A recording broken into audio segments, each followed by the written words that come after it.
ॲक्शनचा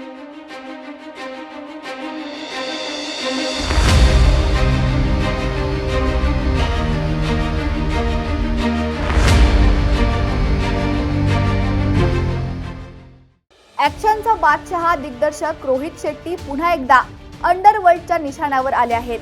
आज सकाळी आलेल्या एका फोनने बॉलिवूडमध्ये खळबळ उडवली आहे। रोहित शेट्टी यांना 20 कोटी रुपयांच्या खंडणीची मागणी करण्यात आली आहे। धमकी देणाऱ्याने स्पष्ट इशारा दिला आहे की पैसे नाही दिले तर परिणाम भोगावे लागतील।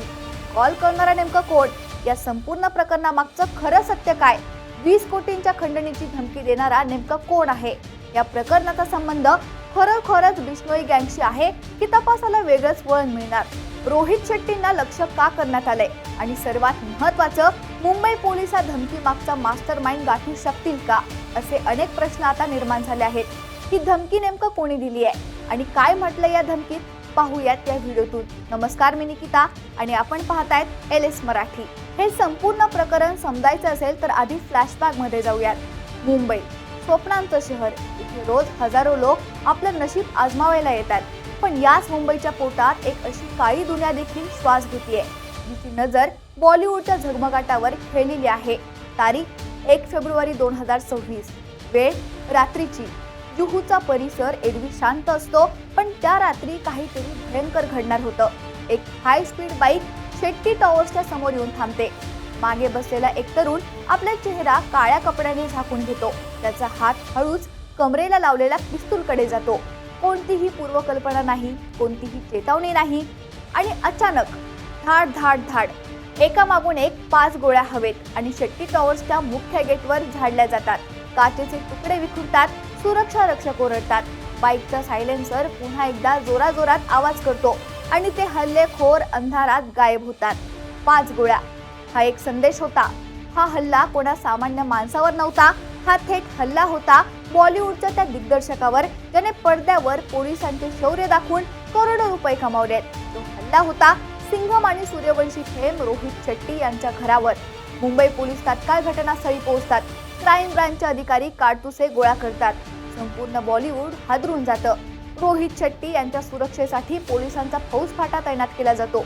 पण पोलिसांसमोर सर्वात मोठा प्रश्न हाच होता की पडद्यावर गाड्या हवेत उडवणाऱ्या आणि गुंडांना धडा शिकवणाऱ्या रोहित शेट्टी यांच्यावर खऱ्या आयुष्यात गोळ्या झाडण्याचं धाडस कोणाचं झालं, हा वाद नेमका काय होता। या गोळीबाराचे धागेदोरे शोधताना पोलिसांचं पथक मुंबईतून थेट अकोल्यात पोहोचलं आणि तिथे समोर आलं एक असं नाव, ज्याने आजवर पोलिसांच्या झोपा उडवल्या होत्या। नाव होतं शुभम लोणकर। शुभम लोणकर हा कोणी साधा सुद्धा गुंड नाही, तो थेट तिहार जेलमध्ये बसलेल्या लॉरेन्स बिश्नोईचा सर्वात विश्वासू हुशार हस्तक आहे। अकोल्यातून सुरू झालेला त्याचा प्रवास आज संपूर्ण देशासाठी डोकेदुखी बनलाय। गोळीबार झाल्यानंतर अवघ्या काही तासात सोशल मीडियावर एका फेसबुक अकाउंटवरून पोस्ट येते। त्या पोस्टमध्ये लिहिलं होतं, रोहित शेट्टी हा फक्त ट्रेलर होता, शुभम लोणकर हा बिश्नोई गँगचा तो चेहरा आहे जो पडद्यामागून संपूर्ण गँगचं सोशल मीडिया आणि खंडणीचं रॅकेट सांभाळतो। माजी आमदार बाबा सिद्दीकी यांच्या हत्येचा तपास करताना पोलिसांना समजलं होतं की शुभम लोणकर हाच त्या संपूर्ण कटाचा मुख्य सूत्रधार होता। तो फरार झाला, पण फरार असतानाही त्याची दहशत कमी झाली नव्हती। त्याने रोहित शेट्टी यांच्या घरावर हल्ला घडवून आणला होता का? रोहित शेट्टी आणि शुभम लोणकर यांच्यात काय वैर होतं? रोहित शेट्टी यांनी तर कधी अकोल्याचं तोंडही पाहिलं नव्हतं, मग शुभम लोणकर त्यांच्या जीवावर का उठला होता? पण या कथेला आणखी एक सर्वात मोठा ट्विस्ट आहे आणि तो ट्विस्ट म्हणजे भाईजान सलमान खान। संपूर्ण जगाला माहितीये की लॉरेन्स बिश्नोई गँगचा सर्वात मोठा शत्रू सलमान खान आहे। काळवीट शिकार प्रकरणाचा बदला घेण्यासाठी बिश्नोई गँग सलमानच्या मागे हात धुवून लागली आहे आणि यात सलमान खान सोबत रोहित शेट्टी यांचे बॉलिवूडमध्ये चांगले संबंध आहेत। रोहित शेट्टी आपल्या आगामी बिग बजेट चित्रपटांमध्ये सलमान खानला घेऊन काम करण्याच्या तयारीत होते।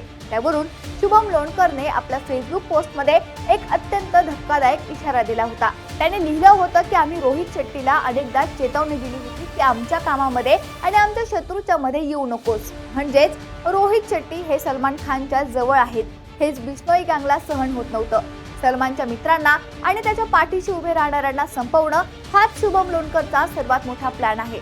फेब्रुवारी महिन्यातील त्या गोळीबारानंतर मुंबई पोलिसांनी या प्रकरणाचा अत्यंत बारकाईने तपास केला। एप्रिल 2026 मध्ये मुंबई क्राईम ब्रांचने या प्रकरणात तब्बल 1624 पानांचं आरोपपत्र न्यायालयात दाखल केलं। या संपूर्ण आरोपपत्रात बिश्नोई गँगच्या संपूर्ण मोडस ऑपेरांडीचा पर्दाफाश करण्यात आला होता। पोलिसांनी या प्रकरणात 15 जणांना अटक केली, पण या संपूर्ण कटाचा जो मुख्य मास्टरमाइंड होता तो शुभम लोणकर अजूनही पोलिसांच्या हाताला लागलेला नाहीये। तो नेपाळ किंवा इतर कुठल्या तरी देशात लपून बसायचा पोलिसांना संशय आहे। पोलिसांनी त्याच्यावर मकोका अंतर्गत कारवाई केली। संपूर्ण यंत्रणा शुभम लोणकरच्या मागे लागली होती। रोहित शेट्टी यांच्या घराभोवती 24 तास कडक सुरक्षा व्यवस्था तैनात करण्यात आली होती। असं वाटत होतं की आता हा वाद शांत झालाय, पोलीस परिस्थिती नियंत्रणात आणत आहे, पण हा तर केवळ एका मोठ्या वादळापूर्वीचा शांत काळ होता। रोहित शेट्टी पहिल्यांदा फक्त घराबाहेर गोळ्या झाडल्या होत्या, तो ट्रेलर होता। जर आता वाचायचं असेल तर 20 कोटी रुपये तयार ठेव, यावेळी गोळ्या हवेत नाही चालणार तर थेट तुझ्या छाताडात घुसतील, अशी थेट धमकी आज पुन्हा बिश्नोई गँगने दिली आहे। रोहित शेट्टी यांच्या जुहू येथील कार्यालयात काम करणाऱ्या एका कर्मचाऱ्याच्या फोनवर एक ऑडिओ मेसेज धडकतो। अवघ्या काही सेकंदाचा हा मेसेज होता, पण त्याने मुंबई पोलिसांच्या आणि चित्रपटसृष्टीच्या गोटात पुन्हा एकदा खळबळ उडून दिली आहे। तब्बल 20 कोटींची खंडणी ही आजवरची बॉलिवूडमधील सर्वात मोठी थेट खंडणीची मागणी होती। पहिल्यांदा केवळ इशारा होता, पण यावेळी शुभम लोणकरनं थेट रोहित शेट्टी यांच्या आयुष्याची किंमत ठरवली होती।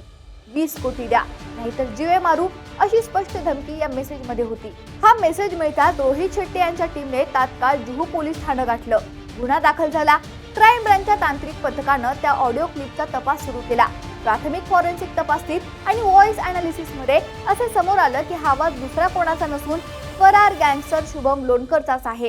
तो कुठून तरी सॅटेलाइट फोन किंवा व्हर्च्युअल नंबरचा वापर करून मुंबईत बसलेल्या दिग्दर्शकाला धमकवत होता।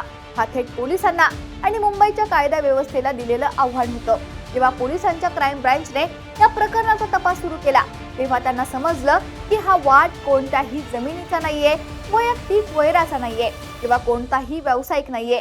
हा वाद आहे वर्चस्वाचा। रोहित शेट्टी हे बॉलिवूडमधील एक अत्यंत वजनदार नाव आहे। त्यांच्या प्रत्येक चित्रपटाची बॉक्स ऑफिसवर 100 कोटींहून अधिक कमाई होते। शुभम लोणकर आणि त्यांच्या गँगचा हा एकतर्फी अजेंडा होता की बिश्नोई गँगला जुन्या अंडरवर्ल्ड सारखी मुंबईत आपली दहशत निर्माण करायची होती। 1990च्या दशकात दाऊद इब्राहिम आणि छोटा शकील ज्या प्रकारे बॉलिवूडला धमकावून खंडणी वसूल करायचे, ती जुनी पद्धत आता बिश्नोई गँगने नव्या डिजिटल स्वरूपात आणली आहे। रोहित शेट्टी यांच्या सुरक्षेमध्ये आता प्रचंड वाढ करण्यात आली आहे, पण एका अदृश्य शत्रूशी लढणं पोलिसांसाठीही तितकंच आव्हानात्मक बनलंय। हा केवळ एका दिग्दर्शकाचा आणि गँगस्टरचा वाद नाहीये, हा वाद आहे मुंबईच्या शांततेचा आणि अंडरवर्ल्डच्या राजवटीचा। पडद्यावर गुन्हेगारांना एका मिनिटात संपवणारे सिंघम खऱ्या आयुष्यात या बिश्नोई गँगच्या चक्रव्यूहातून स्वतःला कसे बाहेर काढतात आणि मुंबई पोलीस या शुभम लोणकरचा गेम कसा ओव्हर करतात, याकडे आता संपूर्ण देशाचं लक्ष लागलंय।